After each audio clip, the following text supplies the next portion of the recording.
click. The padlock opened with an echo that cut through the silent street. For 6 nights the guard had unlocked that door, and for 6 nights Kazuki had walked away, his curiosity burning hotter each time. You are allowed in. Same words, same invitation.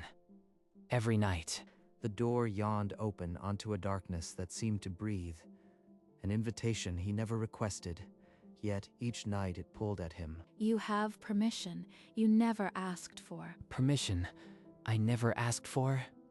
What does she mean? Tomorrow night, then. I'll be here. Why does she wait? What is inside that boarded-up tower? That night, he couldn't sleep. The abandoned tower had become a locked question he couldn't ignore. Tomorrow night, I am going through that door. I have to know. The 7th night fell, cold and clear. Kazuki's footsteps were slow but certain. The guard stood at the door, padlock in hand, as if she had been waiting for this exact moment. You didn't run tonight. I have to know what's inside. This way. Stay close. The stairs stretched upward into darkness. Yuki's flashlight swung with each step, throwing long, jagged shadows across the walls. The air tasted of old paper and regret. This floor has been sealed for 4 years. It's like they just vanished. Everything frozen. That desk, a dead cactus, a nameplate. It can't be. Kazuki. That's my name. This was my desk. A desk I have no memory of. Yet it feels like an accusation. What are you trying to tell me, Yuki? Why is my past locked in this room? A drawer clicked open beneath the dead cactus. Inside, a yellowed envelope bore his name in ink that seemed to demand an answer. Kazuki's fingers closed around the envelope. The paper felt fragile, as if it might crumble if he hesitated. Open it. That letter has been waiting for you for 4 years. Why is she so insistent? What could it possibly say that's worth all this? But fear seized him. He shoved the letter into his jacket and bolted for the door. Yuki moved like a wall. You can't leave. Not until you read that letter. I don't know who you are or what this place means. I am not playing your game. He pushed past her and fled down the stairs. The letter burned against his chest all the way home. I should just burn it. Forget any of this happened. But he didn't burn it. He placed it on his table and stared until dawn, the weight of an unknown truth pressing down. He typed the building's address into a search engine. The results were immediate and brutal. Founder Takeshi Tanaka. Dead 4 years. He was my co-founder. I knew him. A photo in the article showed 2 young men, grinning with arms around each other. Him and Takeshi. He bought me out, kept the company, and then died. How did I not know? I have to go back. I have to face whatever Yuki is protecting. That night, the familiar door waited. Yuki stood in the same spot, her flashlight cutting the dark. You came back. Good. Read it here. I'll wait. The letter began. Kazuki, I am sorry. The buyout was never what I wanted. I only wanted to protect you. Protect me? What does that mean? And why does it hurt so much to read this? Takeshi was your brother, wasn't he? Yes. He was my older brother. I've been guarding his dream for 4 years. There's more you need to see. Come with me. She led him to a small law office downtown, where a man in a rumpled suit was waiting. This is Takeshi Tanaka's last will and testament. It was filed years ago, but sealed until now. From a wall safe he withdrew a heavy document, its red seal still unbroken. To Kazuki, my partner and friend, I leave the building and all company assets on the sole condition that you reopen our business within 1 year. Reopen? I have no money, no team. How can I possibly do this in a year? There's a complication. Takeshi's cousin is contesting the will. He claims you abandoned the company and forfeited your right. My brother believed in you until the end. I won't let his dream be stolen now. A preliminary hearing will be held. Yuki, you'll need to testify about Takeshi's state of mind when he wrote that will. I'll tell them everything. He never stopped believing Kazuki would return. The courtroom was small and cold. The cousin's attorney wasted no time attacking their credibility. On the stand, Yuki's voice never wavered, but the cross-examination stretched for hours, each question sharper than the last. He's trying to break her. How much longer can she endure this? The opponent just filed an injunction. It could delay everything for months. Months. Every day that passes, the 1-year deadline gets closer. He found Yuki outside the tower that night. Exhaustion had carved new lines into her face. The tower stood like a monument to a future that might never come. Don't let them win, Kazuki. My brother trusted you until his last breath. So do I. The cousin's attorney twisted every old email into a weapon. The judge's expression grew stonier with each objection. He's making it sound like I walked away on purpose. But how could I have known? Yuki's testimony was shredded on cross. By the time the gavel fell for recess, even their own lawyer looked pale. In a box of Takeshi's old belongings, Yuki found a leather journal. She brought it straight to Kazuki. Read this entry. He wrote about the buyout, about his plan to bring you back. I bought Kazuki out to shield him from the debt, but I always meant for him to return. The company is his home. He never abandoned me. He was protecting me from financial ruin. This is exactly what we needed. A handwritten journal showing clear intent. The judge can't ignore this. The lawyer drafted a motion to introduce the journal as new evidence. The next hearing was set for the following week. We're closer, Kazuki. This is the proof we needed. But the fight isn't over yet. The hearing ended. The judge took the journal under advisement. Weeks dragged on with no ruling. Legal fees are piling up every day. I've borrowed all I can. How much longer can I hold on? He found work on a construction site. Every day he came home with blistered hands and aching muscles. Yuki added extra night shifts.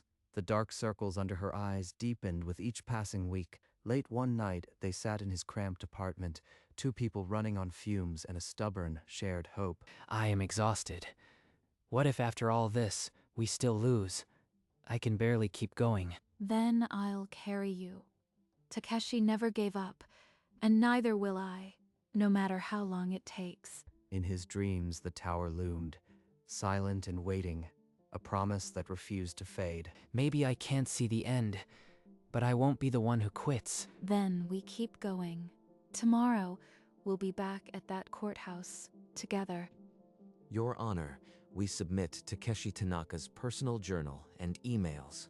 They prove his undoubted intent to leave the company to Kazuki. The opponent's attorney shot to his feet, objection ready. But the judge raised a hand, silencing the room. The journal entry read, I bought out Kazuki to shield him. This company is his. I trust him to carry on. The courtroom listened in silence. Even the cousin's face tightened as the evidence mounted. Takeshi's own words. How can anyone deny them now? This has to be it. The judge studied the documents, then looked down at the opponent's table. I see no reason to doubt the testator's intent, she stated. The opponent's attorney requested a recess, his voice suddenly unsteady. The gavel fell and the tension snapped. A recess? Now? What trick is he planning this time? The judge granted the recess. Kazuki and Yuki exchanged a glance, hope laced with suspicion. We have to believe this is almost over, but stay sharp. My brother's dream is too close to lose now. The opponent's lawyer returned with a tight smile. He offered a settlement. Kazuki gets the building, but the cousin takes half the equity. Half the company. It would end this nightmare. I could move on. But can I live with that betrayal? Kazuki, don't even consider it. My brother didn't guard this dream for you to hand half to a stranger. But if we refuse and lose in court, we lose everything. The deadline is closing in. What then? Yuki's voice dropped, but it cut through the air like a knife. You are the only person Takeshi trusted. Don't trade his faith for a quick settlement. I've waited 4 years for this. She's right. I can't let fear decide this. Takeshi's dream is worth the risk. Kazuki stood, voice steady, and refused the settlement in open court. The room fell silent. With the final strike of the gavel, The judge set a date for the definitive ruling. The gamble was now final. No half measures. We win or we lose with our heads high. Takeshi would have wanted it this way. The final hearing arrived. The courtroom felt heavier than before. Every breath a weight. The cousin's attorney made one last attempt to paint Kazuki as a stranger who had walked away. Then Kazuki himself was called. He walked to the stand, his footsteps echoing like a confession. Takeshi and I built that company out of a shared dream. He was more than a partner. He was my brother in everything but blood. When he bought me out, I thought he didn't need me. I never knew he was shielding me from debt. I never knew he was waiting. In the gallery, Yuki's tears fell silently. 4 years of guarding that truth, and now the world finally heard it. That building is more than stone and glass. It's the promise I made to a friend I lost before I could say goodbye. The judge's pen stopped. For the first time, her expression softened, the weight of those words settling in the silence. The opposing counsel stood to object, but the words died in his throat. The courtroom itself seemed to hold its breath. The judge adjourned without a ruling. But something in the air had shifted. Takeshi's truth had finally spoken. The gavel struck with finality. This court rules in favor of Kazuki. The will of Takeshi Tanaka stands. We won. Takeshi's trust is finally honored. After all this, it's real. Brother, we did it. Your dream is safe.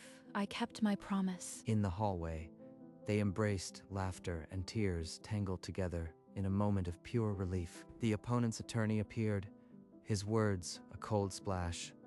We're appealing immediately. This isn't over. The notice of appeal was filed. The building and everything inside remained locked, frozen by bureaucracy. A hollow victory. We won the battle, but the war drags on. The clock is still ticking.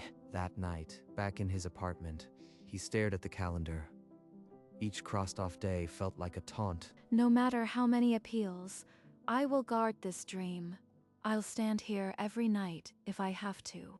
We've come too far to stop now. I'll fight this appeal until my last breath for Takeshi. Weeks crawled by, each one heavier than the last. Kazuki's palms grew calloused, his shoulders stiff from the night shifts he picked up just to pay the legal fees. Yuki worked double shifts, napping in the guard chair between rounds.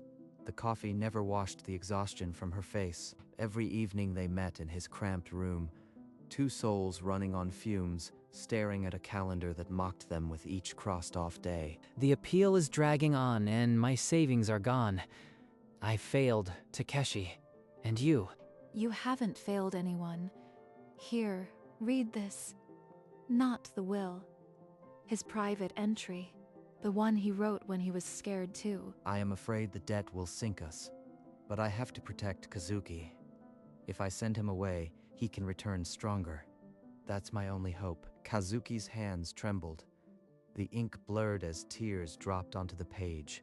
He never stopped fighting. Not once. This company was his last promise to you. So, don't you dare give up now. He did all this for me. Fought through his fear. If he could do that, I can survive a few more months. That night, the tower loomed against the stars, a silent reminder. It wasn't just a building, it was a dying man's last act of faith. The appeal hearing began under a gray sky.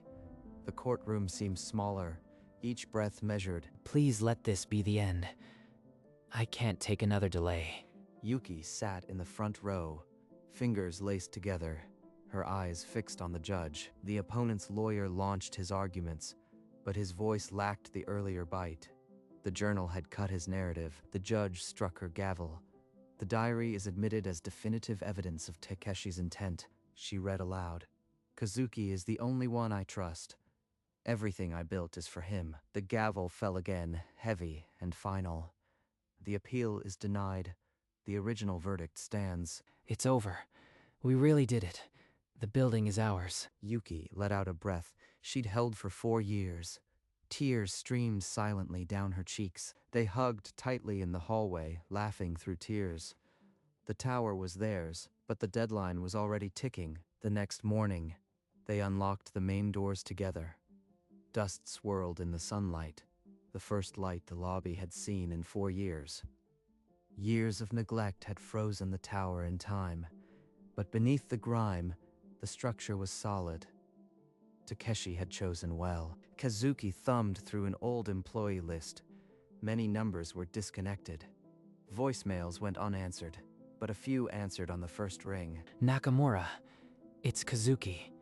I am reopening the company. I know it's been years, but I need you. A few familiar voices said yes.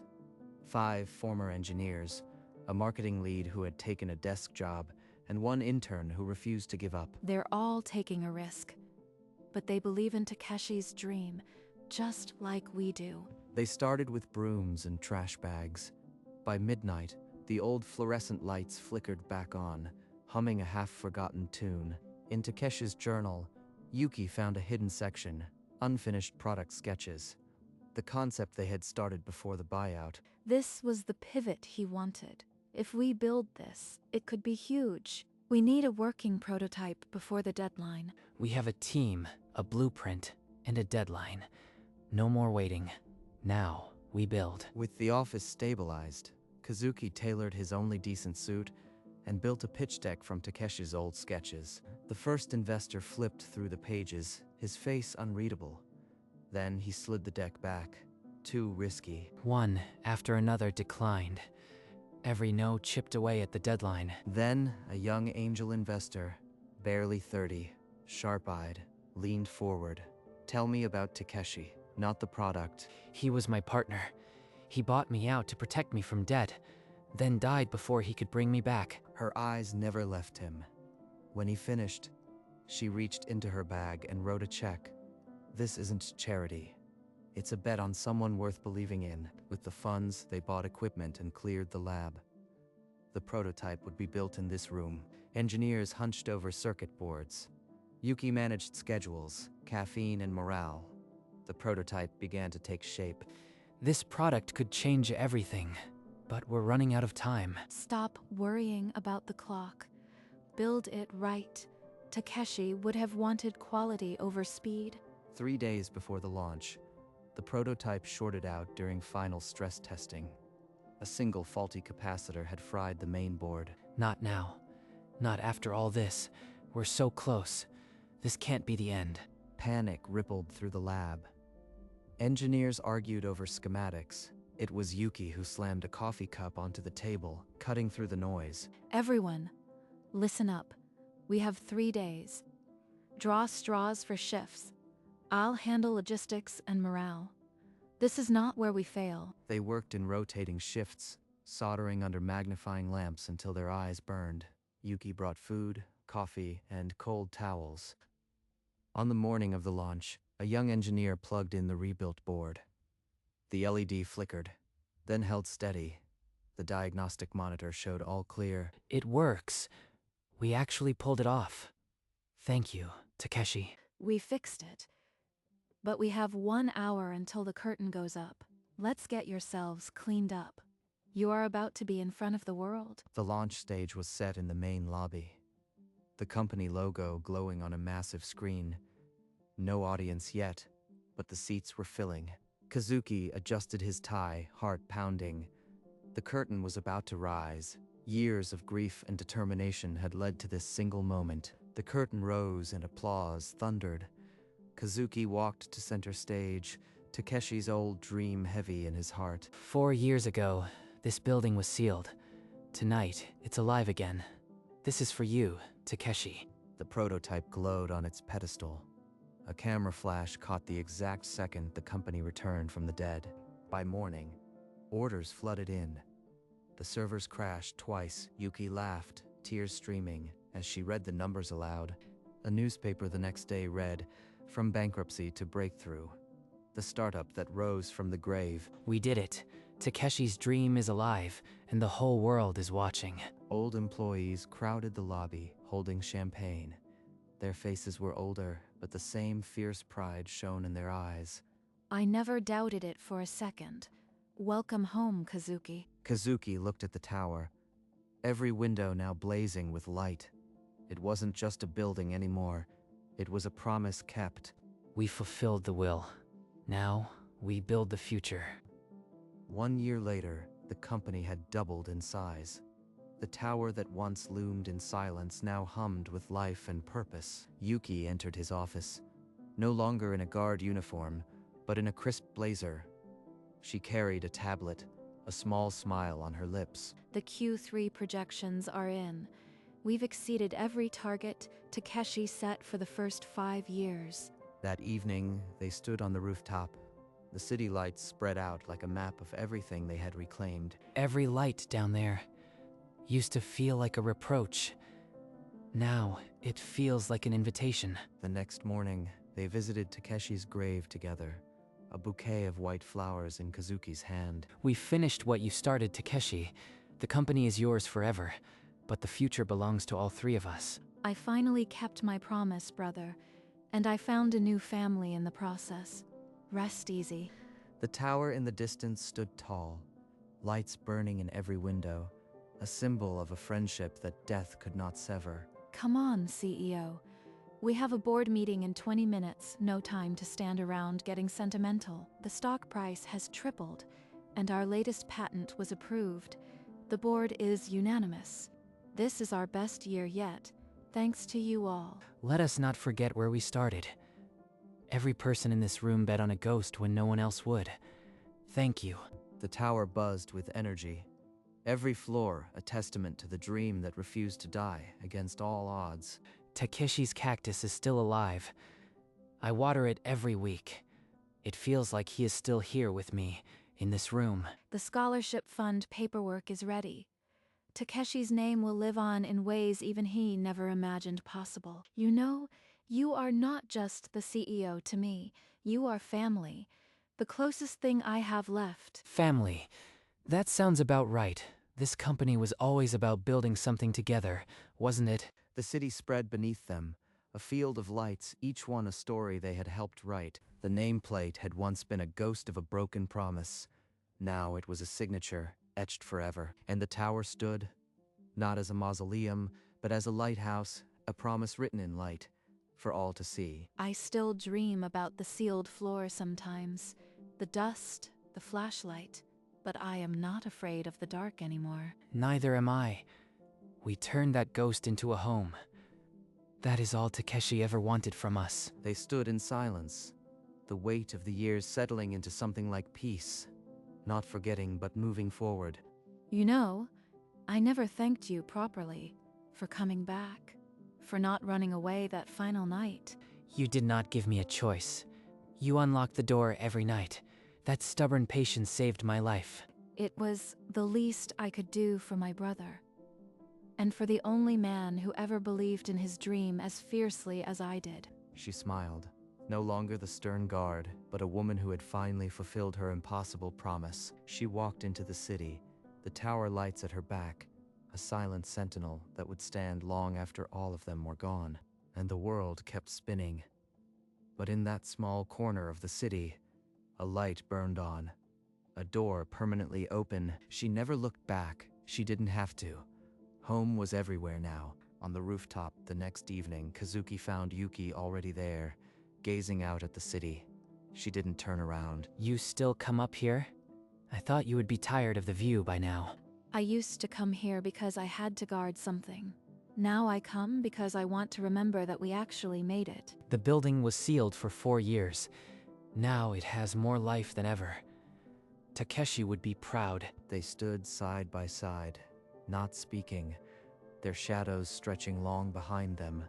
The city hummed below, full of strangers, and yet they felt perfectly at home. A gentle wind passed, and Yuki closed her eyes. For the first time in 4 years, she had nothing left to guard. In the distance, the tower caught the last rays of sunlight, a beacon of second chances against the darkening sky. The nameplate on Kazuki's desk caught the reflection from the window. A single word, no longer a question. The door at the main entrance stood open, as it had been for months. No guard stood outside, none was needed. She allowed herself one last look at the tower, then turned toward the waiting city. The night was young, and her future was finally her own.